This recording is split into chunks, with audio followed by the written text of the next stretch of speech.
네, 일단 시청해주신 글 좀 봤어요. 네. 등급이 작년 수능 3등급이라 했는데 시험이나 기출 정말 많이 풀어갔다. 네. 뭐 사설도 되게 많이 풀어갔다라고 했는데 정확히 어떤 식으로 공부를 했죠? 제가 제가 현역 때는 좀 어떻게 공부하는지 몰라가지고 그냥 닥치는 풀어가지고 기출도 풀고 뭐 주간지로 막 가서 풀고 했는데 그때 5등급이 나왔어요. 그래서 이게 제가 지금 학생한테 보여줄 지문을 통해서 이제 학생이 푸는 걸 보고 네. 학생이 어떤 방향의 공부를 했어야 됐는지를 얘기를 해줄게요. 그래서 열어가지고 이제 한번 풀어보세요.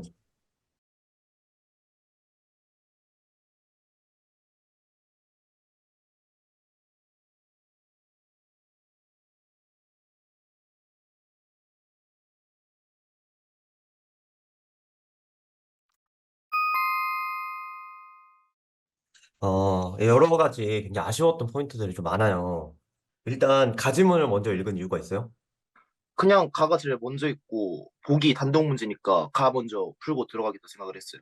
음, 그 하나의 선택으로 시간이 여기서 한 3분 정도 밀리거든요. 그러니까 아, 보세요. 이 가나다에 이렇게 세트로 있잖아요. 무조건 웬만하면 수필을 먼저 읽는 게 무조건 좋아요. 왜냐면 네. 수필 지문은 줄글 이야기글이잖아요. 내용 자체가 풀어져서 써져 있어요. 그래서 음, 가지문처럼 압축적으로 시로 표현한 시를 만약에 처음 본다면 음, 시험장에서 가지문의 지문 읽기가 그래도 수월할 가능성이 높고 만약에 가와 다지문 두 개를 엮어서 물어보는 문제가 존재한다면 상대적으로 읽기가 수월한 다지문으로 만약에 그 문제를 풀어버리면 어려운 가지문에 대한 선지를 안 볼 수 있기 때문에 웬만하면 수필 음, 먼저 읽는 게 좋습니다. 그리고 이 31번 문제 있죠. 네. 이거 같은 경우에 이렇게 가나다 지문으로 나오면 두 지문을 엮어서 물어보는 문제가 굉장히 많이 나오잖아요. 네. 이 문제 사실 이 문제 특성상 한 지문만 읽고도 풀게 설계가 되어 있다는 사실 알고 있나요? 아니요, 잘. 이거 기출에서 아마 찾아보시면 다 알겠지만 이렇게 두 지문 엮어서 물어본 문제 반드시 답이 하나에서 나와요. 지문 하나에서. 그 얘기를 하나 해줄게요. 어, 여보세요. 일단 가장 적절한 걸 고르라고 했어요. 네. 근데 여기 이 문제의 선지 구조가 기출을 분석하면 어떻게 나오냐면 세 개, 여기 중에 세 개는 그냥 하나만 딱 봤을 때 한 지문만 딱 봐도 그냥 명확하게 적절치 않다라는 게 딱 떨어지게 나와요. 음, 그 중에서 한 개는 이 장치가 도입된 그걸 가장 잘 드러내는 문장이 지문에 한 문장 존재하거든요. 네. 그래서 그걸 그대로 적어 놓은 선지가 하나 있고 그리고 하나 선지는 어떻게 돼 있냐면 이걸 엄밀하게 따져봤을 때는 맞는 선지인데 디테일 상으로는 맞는 선지인데 음, 글의 주제랑은 딱히 상관이 없는 선지가 하나 있어요. 그럼 얘는 아, 한 지문만 딱 봤을 때는 적절한 선지지만 얘는 다른 지문에서 반드시 틀려요. 왜? 이 지문은 그냥 적절한 게 아니라 가장 적절한 걸 고르기 위해서 만들어진 문제이기 때문에 일반적으로 이런 선지의 구조를 가지고 있어요. 그래서 만약에 본인이 지문 읽으면서 이거는 장치 가장 적절한 걸 물어본 문제니까 내가 지문을 읽으면서 이 장치가 도입된 그 이유가 드러나는 문장을 매치시키고 그걸 기준으로 선지를 보고 바로 지문에서 답을 찍어버리자라고 했으면 한쪽을 안 봐도 이제 문제가 풀려요. 도해에 남기고 온 일이 걱정됩니다라는 표현이 있잖아요. 그러니까 네. 1차적으로 이 도해라는 장치가 도입이 된 이유는 앞으로 그래서 써질 내가 왜 도해에 남기고 온 일들이 걱정이 되는지에 대한 글이 이제 앞으로 쭉 써지잖아요. 1차적으로 이 도해라는 장치가 도입된 이유는 도시에 남기고 온 사람들에 대한 나의 생각을 드러내기 위해서 그 주제성을 드러내기 위해서 도해라는 장치가 도입이 됐죠. 음, 그리고 뒤쪽에 그래서 이걸 드러내는 표현을 지문에서 한 문장 딱 찾아가지고 밑줄 딱 그어놓으면 그게 정답일 수밖에 없는 거예요. 아, 그래서 그게 이제 여기에 나오죠. 가난한 식구들을 꿈에 봅니다. 그들은 포로들의 사진처럼 나란히 늘어섭니다. 그리고 내게 걱정을 시킵니다. 이렇게 나오잖아요. 그러니까 네. 내가 걱정하고 있었던 대상은 내 가족들인 거야. 내가 도시에 두고 온. 음, 그러니까 정답이 될 수 있는 선지는 무조건 걱정이 하나 들어가야 되고 가족에 대한 생각이 들어갔을 때 그리움이 딱 나와야겠죠. 네. 그러니까 이 대상이 이 장치가 표현하고자 하는 그 내용을 완벽하게 100%다 드러내고 있잖아요. 네. 그러니까 얘는 이 앞에 걸 보지 않더라도 무조건 정답이 될 가능성이 매우 높아요. 근데 시험장에서 만약 불안하다. 그럼 네. 만약 이렇게 볼 수 있죠.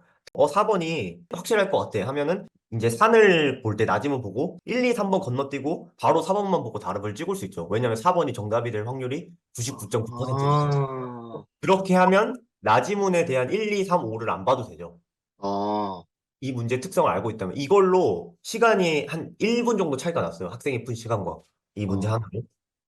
그렇게 되면 저는 여기서 31번에서 1, 2, 3호에 대한 선지를 좀 아꼈네요. 네. 그리고 보세요. 왜 이렇게 풀어야 되냐면 이 문제는 난이도가 쉬운 형태예요. 네. 왜냐면 가장 적절한 거 물어봤으니까 선지 5개 중에 4개는 적절치 않은 선지잖아요. 네. 그리고 이런 문제를 어떻게 난이도를 높이냐면 적절치 않은 선지는 크게 2가지 유형이 있어요. 첫 번째는 지문과 반대되는 내용을 넣어버리거나 네. 아니면 지문에 아예 없는 내용을 넣어버리면 돼요. 음. 이렇게 될 때 반대되는 내용 같은 경우는 지문에 명확하게 기준이 있잖아요. 네. 지문에 얘 때문에 아니야가 되잖아요. 근데 네. 없는 내용을 박아버리면 없는데 글의 분위기나 주제에 아주 흡사한 없는 내용을 넣어버리면 얘들이 판단 자체를 못해요.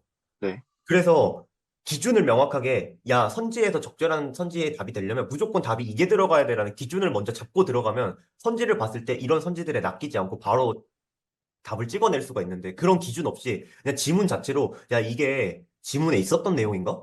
지문에 어디 있었지? 하면서 돌아가는 순간 어렵게 나오면 문제를 못 풀게끔 설계를 해놔요. 음. 근데 저 같은 경우에 기준을 명확하게 잡아놨잖아요. 도해에 대해서 선지를 물어볼 거면 이런 내용이 나올 수밖에 없다를 딱 잡아놨기 때문에 함정 선지가 나오더라도 헷갈리지 않고 바로 답을 찍어버릴 수가 있죠. 어. 그래서 만약에 학생이 어렵게 나왔다면 이거 굉장히 힘들었을 거예요. 그래서 요게 차이가 되게 컸고 근데 30번에 대해서도 풀이가 나뉘어요. 보세요. 음. 근데 얘 같은 경우에는 좀 쉬운 게, 보세요. 시는 결국 이렇게 보면 하나의 제목으로 묶여서 하나의 주제성을 드러내기 위해서 시를 쓰는 거잖아요. 딱 하나의 네. 주제. 그래서 A, B, C, D, E가 하나의 주제성으로 묶이고 여기에서 나오는 이 적절한 선지가 4개인 적절한 선지는 그 주제성 하나를 드러낼 수밖에 없기 때문에 지문 읽으면서 지문을 읽고 와서 굳이 A, B, C, D로 돌아가지 않아도 선지만 보고도 대충 판단할 수 있거든요. 예를 아. 들면 정답이 4번이니까 4번을 제외하고 나머지 선지를 봐볼게요. 네. 허무한 산의 특징, 그리고 산의 인격적 속성을 보여요. 그러니까 산에 대한 어떤 긍정적인 모습에 대한 묘사죠. 그리고 산이 화자에게 깨우침을 주고 있음. 그리고 자연, 그러니까 산에 동화되고자 하는 화자의 태도. 음. 그리고 산을 향하여 앉아. 산을 향하여 앉았다는 건 산을 지향한다는 뜻이죠. 네. 그래서 1, 2, 3, 5. 정답 선진 4번은 보세요. 산이 화자에게 안식처가 될 수 없음은 1, 2, 3, 네. 5의 선지 방향성과 반대 아닌가요? 완전 반대죠. 그래서 만약에 본인이 진짜 시간이 없다. 시간이 네. 없어서 빨리 문학을 풀어야겠다 하면은 이 문제의 특성이 제가 아까 설명했듯이 이런 특성을 가지고 있으니까 그냥 지문 읽고 와서 지문의 내용이나 주제를 뭔지 알고 있잖아요. 아, 네. 대충 어쨌든 산에게 뭔가를 배우고 산을 긍정적으로 묘사했구나를 알고 있으니까 선지 한번 싹 훑어보고 4번이 딱 주제랑 반대되네. 그러니까 1, 2, 3번을 지문에 가서 A, B, C 왔다 갔다 하는 것보다 4번을 먼저 보자. 왜냐면 얘는 글의 음. 주제성하고 벗어나는 얘니까 적절치 않다면 4번이 적절치 않을 확률이 1, 2, 3번보다 압도적으로 더 높다. 그러니까 음. 4번만 D로 가서 확인하자. 그래서 D를 봤더니 얘는 4번 전혀 아니다. 반대되는 내용이다. 그래서 답 4번을 찍으면 저는 D만 보고도 답을 찍어요. 아. 왜냐면 이 문제의 특성이 그렇기 때문에. 네. 근데 이게 시험장에서 위험하지 않죠. 왜냐면 어차피 4번에서 만약에 학생이 생각에 4번이 적절한 선지였어요. 그러면 네. 다시 위로 올라가서 다른 선지 먼저 보면 되죠. 네. 근데 제가 본 건 적절치 않을 확률이 가장 높은 선지를 지문의 이 문제 유형에 따라서 문제를 잘 분석해서 4번을 먼저 보는 게 더 유리하다라는 판단을 기출을 통해서 얻은 거죠. 이런 문제 음. 경우에는 이렇게 푸는 게 효율적이다라는 것을. 그래서 30번은 학생은 이제 1, 2, 3, 4, 5를 왔다 갔다 하면서 풀었는데 거기서도 시간 차이가 좀 발생을 했어요. 29번에 대한 얘기인데요. 네. 이거는 거의 이제 지문을 다 왔다 갔다 하면서 풀었죠. 근데 네. 보기 문제에 대한 이해를 좀 할 필요 있어. 보기를 문학에서 주는 이유가 뭐예요? 그러니까 문학이라고 하는 건 내 생각을 그냥 작품의 형태로 옮겨 놓은 거기 때문에 사람마다 그 작품을 보고 드는 생각이 다 다를 거 아니에요. 뭐 예를 들어서 제가 어떤 영화를 봤는데 나는 재밌게 봤는데 평론가는 재미없다라고 할 수 있잖아요. 네. 그것처럼 문학 작품은 사람마다 생각하는 게 다 다르기 때문에 수능이라는 시험, 객관식 시험에 끼워 맞추려면 이런 보기라는 하나의 기준을 제시하고 나는 이렇게 읽었으니까 너도 이렇게 읽어봐 잖아요. 지문에 있는 표현을 각각 이 3가지 정도에 매치시켜 보세요가 지문에서의 핀트잖아요. 이제 지문을 읽으면서 각각의 표현들이 이걸 매치시키는데 보기 문제는 웬만하면 선지 5개 중에 3개, 4개가 이렇게 보기를 잘 조건하고 보기에 대한 이해를 하면 지문을 일단 1차적으로 읽겠죠. 그렇게 와서 다시 선지로 왔을 때 다시 지문으로 돌아가지 않고 선지만 보고 바로 풀 수 있는 문제가 한 3개에서 4개 정도 돼요. 왜냐면 아. 보기 문제를 이런 식으로 만들어 놨기 때문에. 그래서 이 네. 문제의 의도를 잘 이해하면 조금 더 효율적으로 풀지 않았을까라는 생각이 들어요. 그리고 음. 지금 학생의 그걸 보면은 보기 문제가 어렵게 나올 때, 그리고 네. 일부러 페이크를 주려고 할 때 학생은 대응이 전혀 안 돼요. 그게 작년 수능이거든요. 네, 맞아요. 그게 제가 이제 보여줄게요. 자, 아. 이게 작년 수능이잖아요. 네. 보세요.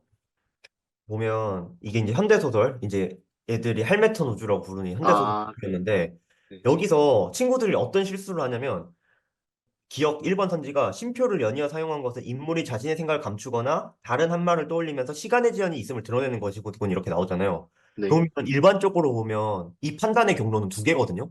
생각을 감추거나 다른 한 말을 떠올린 적이 있어? 그리고 시간이 지연이 있었어? 이거 두 개를 판단해야 되는 거잖아요. 네.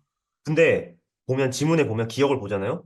네. 여기에 기억 문장에는 뭐 시간 관련된 표현도 없고 뭐 지연했다라는 표현 자체도 없어요. 음, 그러니까 애들 보고 1번 시간의 지연 없는 것 같은데? 이렇게 생각해버려. 음, 근데 보기에서 뭐라 나와 있냐? 보기에서는 쉼표의 연이은 사용은 시간의 지연을 드러낸다 했잖아요. 네. 그러면 얘는 지문에서 시간의 지연을 드러내는 어떠한 표현이 없더라도 쉼표만 사용한 것만으로도 시간의 지연이 충족이 돼요. 그래서 얘는 음. 판단 기준이 아니고 얘만 판단하면 돼요. 아, 근데 친구들이 그런 보기에 대한 이해가 없으니까 전부 다 1번부터 5번까지 판단 과정이 10개인 거예요. 선지학 각각 2개씩 판단이. 아. 이걸 계속 노리는 거죠. 이런 판단 자체들을.